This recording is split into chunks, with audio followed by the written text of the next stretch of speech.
I think this new sensor is an absolute game changer for your smart home because it finally solves a problem that most of us have had for a long time. Accurate and reliable room presence without having to carry any extra devices with you at all times.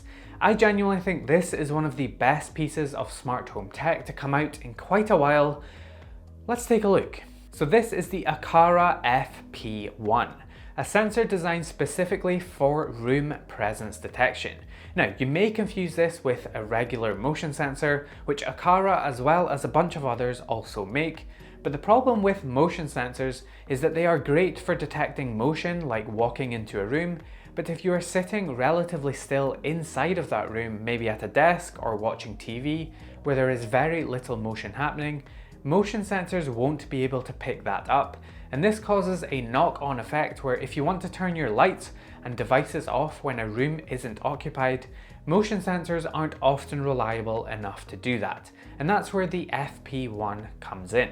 The Aqara FP1 uses millimeter wave radar to accurately detect the presence of a person in a room, even if you are completely still for hours on end, allowing you to rely on it for your room-based automations. It connects via Zigbee, I assume Zigbee 3.0, although I haven't been able to confirm that, and is powered via a USB charger and has a 120-degree field of view with a 5-meter detection distance. Not only can it detect if someone is in the room or not, even when they are sitting still, but if you do start moving, it is also able to detect which direction you are moving in, so left to right or right to left. Plus, it can also detect if you are approaching the sensor or walking away from it, which opens up quite a good amount of potential when it comes to automations. When you're placing this sensor, it does have a quoted range of 5 meters, so you'll need to make sure and choose your location accordingly. And it does have a magnet and also a swivel base, allowing you to mount it on a desk or a table, or on the wall or a roof if you want to, and have it angled down like a regular motion sensor. Let's first talk about what you get when connecting it to various smart home platforms, and then we will talk about the performance and some potential issues.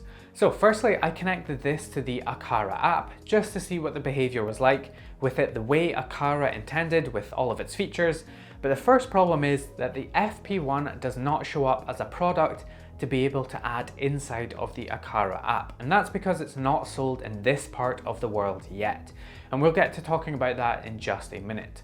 But all I had to do was change my region to China, and then it becomes available to add as a product. Pairing it is really easy. Select it from the list and then hit the pair button on the FP1 for 5 seconds and it will connect right up. Once you have it connected, one thing that did surprise me, and is the first thing that you really see, is that it gives you a little map that shows you where you are relative to the position of the sensor, which is pretty useful for choosing the optimal position in a room. You also notice that you get this region button, and what this does is allow you to configure different regions in a room, which in turn can then be used in automations, which is actually really cool. So you could have different things happen depending on which part of the room you are in. Other settings in the Aqara app include 3 levels of motion sensitivity, the mode, and the approach distance, so that you can tailor all 3 of these things to the specific room that you're in. Other than that, it pretty much acts like a regular motion sensor does, and it will show if someone is detected or not. If you're a HomeKit user, the FP1 does work with HomeKit when connected to the Aqara Hub M2, and will show up as an occupancy sensor available for you to use. But I couldn't see any way to adjust any of the settings such as sensitivity through HomeKit, but since you would need the Aqara Hub M2 anyways, you could easily change the settings through the Aqara app. The Aqara FP1 does also work through Home Assistant using Zigbee to MQTT, which already has support for the FP1. ZHA users, unfortunately this doesn't work yet. It does pair, but it just shows up as a really basic device with none of the sensors or settings showing. Hopefully we can get this added to ZHA really soon. When connecting this to Zigbee to MQTT, you do actually get access to all of the sensors and settings, apart from regions which have not yet been added. So you are able to see the presence detection, the presence event, so if you're walking left to right or right to left, or arriving or leaving, as well as change the monitoring mode, approach distance, and sensitivity. Interestingly, there is also a temperature sensor built in here too, which does seem to be pretty accurate when compared to some of my other dedicated temperature sensors. But how well does the FP1 perform? Because we all know it's really hard to do presence detection well.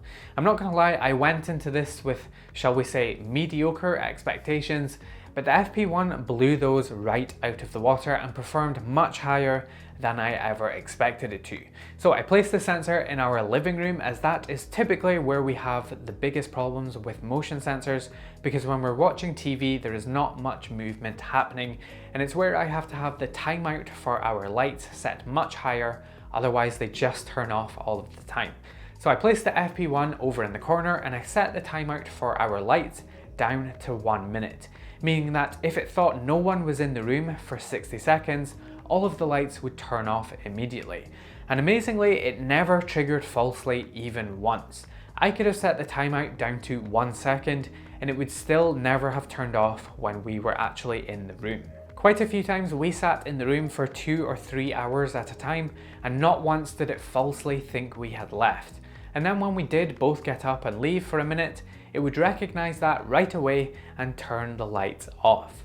Leaving a room takes around 10 seconds or so for it to change from occupied to not occupied, but that is plenty fast enough when leaving a room. Entering a room is a different story, so I will straight up tell you that these just aren't quick enough to be used for entering a room alone. They take roughly about 5 seconds or so to detect when a person is actually in the room, which is obviously nowhere near fast enough to be used for turning lights on. And I think that's probably because it's doing some sort of local processing to accurately determine if it's a person or not.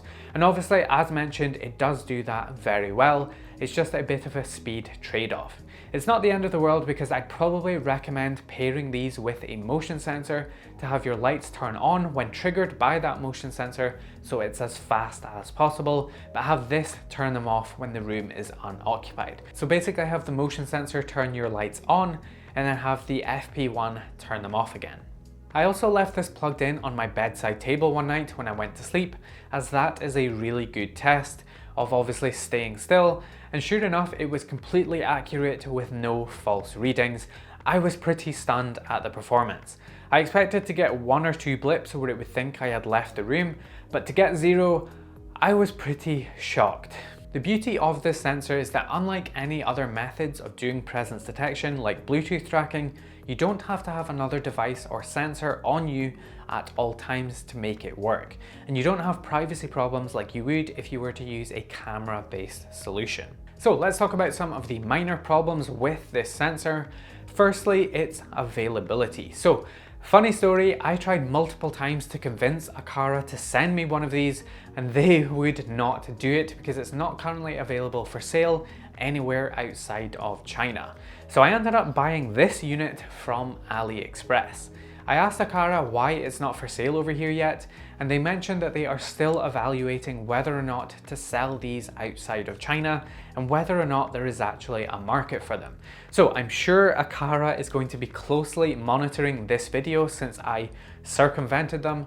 If you want Aqara to sell these sensors outside of China, please drop a comment down below and let them know that there is definitely a market for these sensors. Hopefully, if we get as many comments as possible, they will see that and they will bring these sensors over here so that we can actually buy them. If you want to buy one of these, then you'll need to try and find one on AliExpress. They seem to sell out incredibly quickly when you do find them, and then they disappear again for a while. I genuinely wish I'd bought more than one when I had the chance, because right now they are completely sold out. If I do find more for sale, I'll leave them in links down in the description, and try and get your hands on these as quickly as possible. The other thing is power. Unfortunately, as you can see, it's not battery powered, which I do get as it's probably continuously scanning, which would use a lot of power. But that's not my main concern. Firstly, it doesn't act as a Zigbee router to improve your Zigbee mesh, which I do find a little lazy from Aqara, considering this is plugged into power permanently, so I would have liked to have seen them include that. But also, the USB cable is hardwired in, which means that you're stuck with the length that Aqara give you, which might not be long enough if you want to mount this on the wall or a ceiling. The cable also kind of gets in the way sometimes when you rotate it, and if you put the cable towards the top, then that means the Aqara logo is upside down, and I'm not sure my OCD can handle that. I mentioned earlier about the detection time being slower than a regular motion sensor, and since this thing is wired and not battery powered, I thought it would have been really cool if they could have included a regular motion sensor in here too alongside the millimeter wave, and then you would have had the best of both worlds in this one sensor. That would have been amazing. So you'd have the speed of the motion sensor for initial detection, and then the reliability and accuracy of the millimeter wave for long-term room detection. This isn't an issue for me, but I'll also mention that it is unable to detect how many people are in a room, but rather just if someone is in a room. It had no issue with both of us sitting on the sofa and me walking out, and you would get an event saying that someone was leaving, but it would still continue to detect Sarah was sitting in the room even if she hadn't moved. So it's great for letting you know that someone is there, but not how many people. And also, mounting position and distance is something to be aware of. Because of the 5-meter detection zone, that does mean that depending on your room size, you might need to be careful about the placement. Finally, price is a bit of an issue. Obviously, I don't know the final price for this since this isn't even available outside of China, but I paid £75 for this. Some of that was shipping, so I think the sensor itself was around £65. If you have quite a few rooms, then that could certainly get very costly.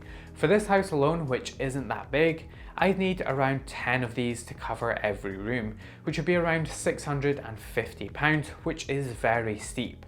But then I thought about it some more, and I thought, actually maybe it's not as big of an issue as you think. See, you'd probably only want these for rooms that are low movement rooms. So for example, in your living room or your office, where you tend to sit still a lot more. You probably don't really need these in your hallway or your garage or your kitchen, where you tend to do a lot more walking around. And that probably brings the amount that you would need down quite significantly. For this house, I'd probably want 2, 3, maybe 4 sensors max. So yes, they are expensive, but hopefully this will improve as time goes on and as we maybe see a second generation of this device. So there are a couple things that make it not quite perfect, but genuinely this is one of the most impressive sensors I've seen. As weird as it is, this is one of the first bits of smart home tech that I've seen in a while that I was genuinely excited about when I opened the box and started using it, and I was really impressed by how well this sensor works. I'm excited for other people to start getting these too, as I do think this is such a game changer for the smart home and opens up some really great possibilities, despite some minor shortcomings. So there we go, that is your first look at this much anticipated sensor from Aqara. I know many of you have been desperate to get your hands on one of these, and I know availability sucks right now, but hopefully if Aqara sees this video, we can convince them that we need these sensors. So make sure to leave that comment. Anyways, that is about going to do it. I hope you enjoyed this video. If you're looking for something else to watch, then check out this video over here where we talked about another method of doing room-based presence detection with ES Presence. If you're still watching at this point, then chances are that means you probably liked this video. So make sure to hit that like button and get subscribed, and I will see you in the next video.